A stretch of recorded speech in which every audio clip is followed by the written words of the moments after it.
Hello, this is the Watchdog, and welcome back to Fun with Watches. If watches weren't fun, you'd only need one. Today we're going to review the Octopus Kraken Q010. Let's start out with the wrist check. I'm going to mow the lawn after this. I'm wearing my G-Shock GD350. And Grogu is wearing my Steel Dive SD 1970. Grogu said Han Solo took Jar Jar Binks to the Mos Eisley Cantina, and Jar Jar ordered a mulled wine heavy on the cinnamon and light on the cloves. The bartender told him, "Hey, look, Jar Jar, we serve hard drinks in here for creatures who want to get drunk fast, and we don't need any Gungans around to give the joint atmosphere." I said, "It's a wonderful life." Grogu said, "I've been chased by Moff Gideon for 3 years. I wouldn't call it a wonderful life. Maybe a pretty darn good life." Alright, let's take a look at the watch. It comes in this nice zipper case. So I've seen lots of cases on AliExpress, but I've never seen one quite like this. Then one thing I wanted to show you too, we're not going to go over all the packaging, but I wanted to show you this, a signed warranty card. So that's always nice to know, because you're spending a lot of money on this watch compared to a lot of AliExpress watches, so you want to know that the warranty is good. So here is the watch. Isn't that a nice looking watch? That is a really good color of blue for the dial and bezel. This is the first Octopus on my channel. They always look like nice watches, but they seemed a bit too pricey for my channel since I am mostly self-funded and have to buy them, then sell most of the watches I review. Then I saw this Octopus Kraken, which looks a lot like a Tudor Pelagos, which is my Grail watch.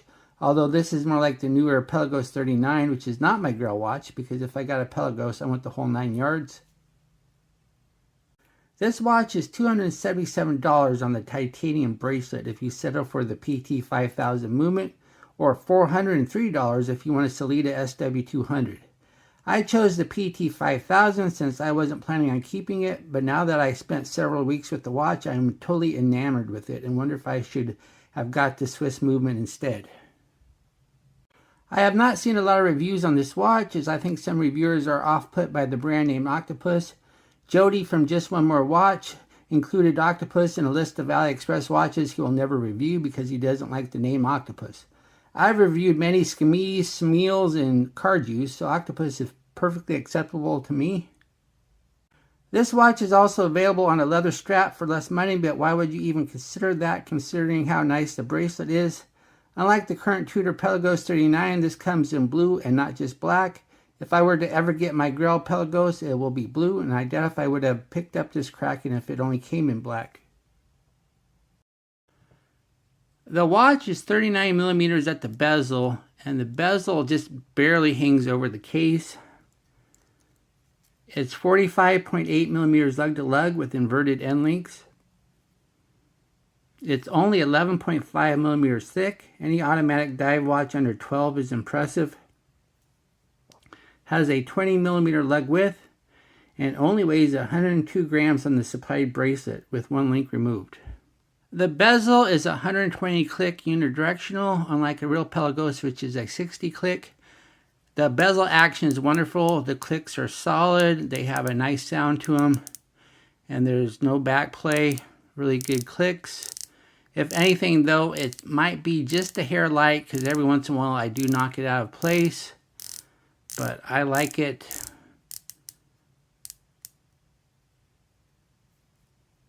Oops, went one too far. And the insert is ceramic, and it's that matte ceramic. It's not the shiny ceramic.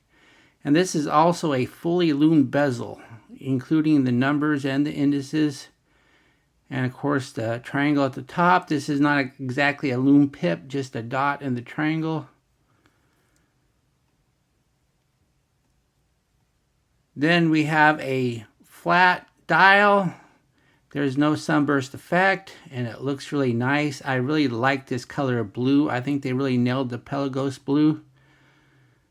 Then we have the Octopus name up top, and the Octopus, of course, their logo is the middle O in Octopus, which if you look closely is 8 legs. And then underneath it says Kraken, which is the model number. Then on the bottom we have the depth rating, which is 200 meters. And then it says automatic. Then we have the painted on indices. And they're really nice looking, really deep white. And this is the Pelagos design, not the Black Bay design, which I prefer, which is more distinct Tudor, where the Black Bay, the indices are a lot more Rolex style. And then we have the hands. We have the fence post minute hand and the snowflake hour hand with a really thick coat of loom on them. And then we have the second hand, which is also a snowflake hand. These hands look really nice, and they're blue in the middle, so they kind of look like they're floating. So yeah, they really nailed the look of a Pelagos here. Now on the 42 millimeter Pelagos, the indices aren't cut out into the chapter ring, but on the 39 they are not, so this follows the style of the 39. And like a 39 Pelagos, there is no date. I kind of wish there was a date, but I can kind of understand because it really looks nice without a date. It's just a date is very useful. We have a signed screw down crown. This is the octopus logo, 8 legs in a circle. The thread action is one of the weaknesses of the watch. It's you really feel the threads when you unscrew it. And when you go to screw it back down, you feel a lot of resistance. So I'm always afraid I might strip it, but that hasn't happened. I don't think I ever will. It just doesn't give you as much confidence as I would like.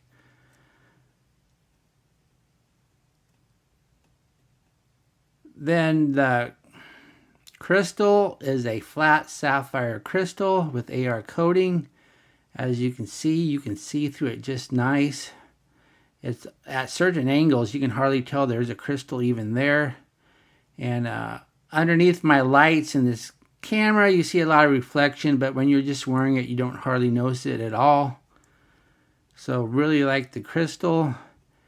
And then we have the case. This case is titanium, and it's nicely brushed. And a lot of titanium watches use a matte finish because it's really hard to finish titanium. So they did a really good job on this watch. Once again, when I first got this watch, I weighed it just to verify it was titanium because it didn't look like titanium to me. This looked like steel, other than it's a little bit grayer than steel. So yeah, I was very impressed with this. And then as you can see, there's a polished chamfered edge. And then we got nice crown guards too that protect half the crown anyway. And yeah, this is a really good case. It's really light, nicely finished. I really like this watch. The case back is a screw down coin edge, so you'll need coin edge tools to open it. This here fits it. And this is a 29.5. So you'll need a 29.5 if you want to open up the case back. I did not open the case back. I figure what's the point? And this Tudors have some writing on the case back, but Rolexes don't have any, so they went with the Rolex style of no writing at all. Then underneath the case back is the PT 5000 movement. This is one of the Chinese equivalents of an ETA 2824. It's a 4 Hertz movement that hand winds hacks, has 25 joules, and a bidirectional rotor. So this is a good movement. Yeah, it's Chinese made, but it's a good Chinese made movement. So let's go ahead and put it on the time grapher and see what we have. Here it is on the time grapher. Looks like we're doing +3, +7. So this is running really good. Hardly any beat error, just 0.1 milliseconds. So that's why you only see one line on the screen and not two. And the amplitude is very healthy at 321 degrees. So this movement is running great. You couldn't really ask for much better off the shelf. The bracelet is a 3-link oyster style, and it's fully articulating, see? So the middle links, they turn in each direction, so that's always nice to have. Then we have solid end links. And we have screw pin adjusters, and they're pretty small heads there, so you need a pretty small screwdriver.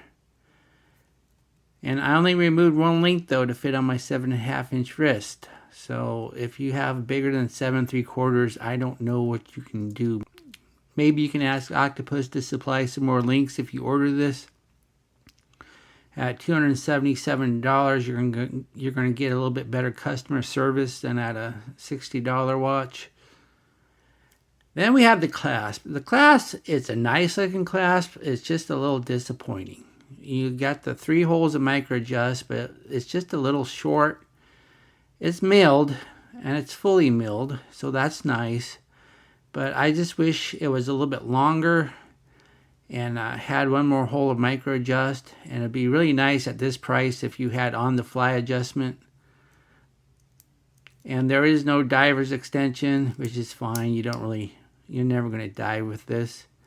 And if you did, you'd probably want to put it on a strap anyway.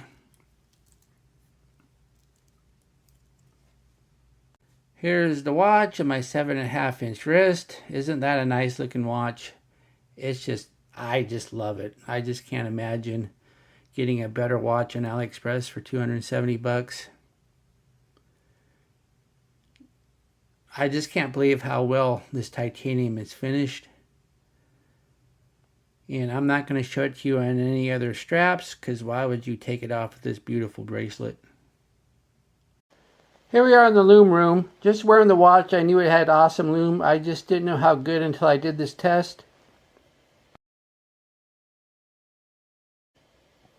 As we speed up the time, all I can say is wow, this is some serious first-rate loom. The fully loomed bezel is doing a great job, and the most important part is that the hands in the bezel home position are the strongest loom on the watch. Even though the bezel numbers and minor indices aren't quite as strong, you can still see them quite clearly. This is first-rate loom, and I'm very impressed.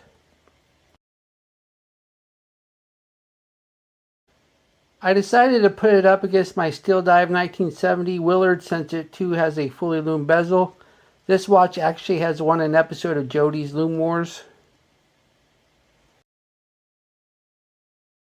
As we speed up the time, we see both watches are neck and neck. However, as time goes by, we see that the Steel Dive has better bezel loom, but when it comes to the hands, the minute hand is a tie. But the Snowflake hour hand of the Kraken beats the Willard. What do I like about this watch? Stunning looks. They nailed the Pelagos shade of blue. Nicely finished titanium case and bracelet. I had to weigh it to verify it was indeed titanium because it looks so nice. First rate loom and a fully loomed bezel. And a PT 5000 movement that takes 8 times a second. What are my gripes and groans? The clasp is a little short and no on-the-fly adjustment. The thread action of the crown's a little rough. And I only removed one link on this bracelet, which will limit bigger wrists. Do I recommend this watch? Yes. As far as I'm concerned, this is the best watch I've ever purchased off of AliExpress. And even though it costs quite a bit, I don't know if I'll be able to part with it. It really does look like a watch that would cost 5 times as much. If you want a titanium watch that looks like a Tudor Pelagos, then you can't go wrong with this Octopus Kraken. Well, thank you for watching my review of the Octopus Kraken Q010, and I will be back with an unboxing. I got 3 more watches from AliExpress today. Be sure and like and subscribe to my channel. Bye.